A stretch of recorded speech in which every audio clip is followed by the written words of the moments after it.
ഞാനും മോനിക്കും തീറ്റ മത്സരമാണ്. നമ്മൾ പെരക്കാരായിട്ട് വന്നിരിക്കുന്നത് പെരീക്കാണ്. നമ്മളെ വരല്ല ഈ വര. ഇവിടെ എന്താ എത്ര വലിയ സ്പെഷ്യൽ ഉള്ള? ഇവിടുത്തെ സ്പെഷ്യൽ പറഞ്ഞാല് കാളാഞ്ചി. ഇത് ഏറ്റവും ഫസ്റ്റ് ആയിട്ട് നിങ്ങൾ നോക്കാം. ഇതിനോ പിന്നടാ ഇതിപ്പോ കിട്ടിയത് വലിയ കിട്ടില്ല. അമ്മാതിരി തിരക്കാണ് ഇവിടെ. തിന്നിട്ടാണ് മതിയാവുന്നില്ലല്ലോ. എന്തൊരു ടേസ്റ്റ് അറിയും. പെരീത്തെ ഫുഡ് പറഞ്ഞാല് നമ്മുടെ വീട്ടിൽ കാര്യം അടിപൊളിയാണ്. ഇമ്മ കേട്ടാ എന്നെ കൊല്ലും തല്ലും. മാമ്പഴ പുളിശ്ശേരിയാണ് ഇവിടുത്തെ ഫേമസ്. മാമ്പഴ പുളിശ്ശേരി. അപ്പൊ ഈ വീഡിയോ ആരും ഉമ്മാക്ക് ഷെയർ ചെയ്ത് ഉമ്മ കണ്ട സീനാവും പ്ലീസ്. അതൊക്കെ എല്ലാരും ഒന്ന് കഴിച്ചു നോക്കി. അടിപൊളിയാണ് ഫുഡ്. ഇമ്മൊന്നും പുറത്തുനിന്ന് കഴിക്കാനാണ് ഒരേ തട്ടല. പിന്നെ ആരും ചോറിന് കഴിച്ചണ്ട. മീൻ ഇഞ്ഞി വരാണ്ട് വള്ള ഫുള്ള് നിറഞ്ഞ് ഇനിയുണ്ടോ. 12 മണിക്കൊക്കെ വന്നാൽ കുറച്ച് സ്പെഷ്യൽ സാധനങ്ങളൊക്കെ കിട്ടും. അതുകൊണ്ട് നേരത്തെ തന്നെ വന്നോണ്ട്. ഈ മീൻ പറ്റാത്തവർക്ക് നല്ല ചിക്കൻ ഉണ്ട് കേട്ടോ. അവിടെ കൂട്ടാനാളായിട്ട് പറയാനാണെങ്കിൽ കിട്ടുന്ന സാധനം.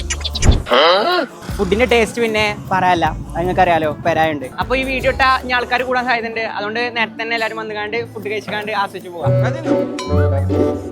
ഒക്കെ കിട്ടി. ഇനി ഒരു പായസം പാടിയും കിട്ടിയാൽ പായസവും കിട്ടി. പായസം കിട്ടില്ല. ഒരാൾ ഡയറ്റിങ് ഇറങ്ങാണ്ട് തിന്നു നോക്കി. അപ്പൊ നമ്മളെ പെരുന്തമണ്ണക്കാര് ഇനി ഫുഡ് തപ്പിക്കാണ്ട് നടക്കണ്ട. അപ്പൊ 1 മണിക്കെന്നൊക്കെ പറഞ്ഞാല് ഭയങ്കര തിരക്കേക്കാരും. നമ്മൾ നേരെ പെരീക്ക് ഉച്ചക്ക് വന്നാൽ മതി. നല്ല അടിപൊളി ഫുഡ് കിട്ടും. പിന്നെ ഫുഡൊക്കെ കഴിച്ചാല് പള്ള എന്തായാലും ഫുള്ളാവും. അപ്പൊ നമ്മളെന്താ കാട്ടുക, നേരെ ഇങ്ങനെ നടക്കാം. ഇവിടെ ഒരു നീളത്തില് നടക്കാണ്ട്. അപ്പൊ നമ്മുടെ ലൊക്കേഷൻ വരുന്നത് ബൈപ്പാസ് റോഡുമേ വരാം. അപ്പൊ എല്ലാരും വിസിറ്റ് ചെയ്യാം.